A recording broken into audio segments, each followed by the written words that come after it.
Now was the turn of pectoralis minor.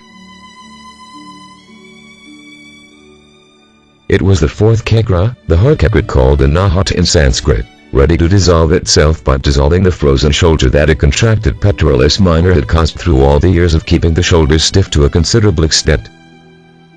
Frozen shoulder tends to push us forward, generating a forward slouch in the shoulders, narrowing the chest, and, in the process, heart also. Our slouching shoulders give us a defensive stance against a stranger that we find almost everyone of our fellow humans around. We are living in a world full of enemies around, each one of us searching for friends who are nothing but illusions even when we feel we have got a few of them. The moment one's self-oriented motives clash with those of even the closest friends, one doesn't hesitate stabbing them in their back. A frozen shoulder doesn't let us remain a big-hearted person. The pectoralis minor is a thin, triangular muscle situated at the upper part of the chest, beneath the pectoralis major.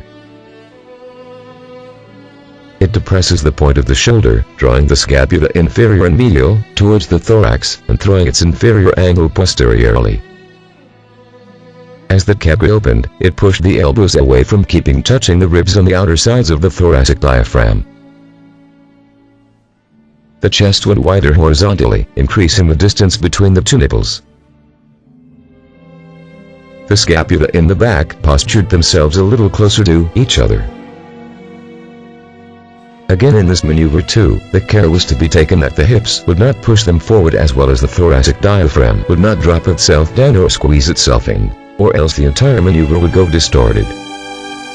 It took care of the thoracic cavity just like the sacral and the solar plexus chakras had taken of the abdominal, and the root chakra of the pelvic. We shall talk about the effects of opening the fourth chakra, that is, the heart chakra or Anahata, on the physiology of various different systems connected with the area of its location in our next blog post to come. You can also ask me any question by filling the form on http://www.7chakras.org/heart chakra if you need asking anything regarding the fourth chakra, that is, the heart chakra Anahata.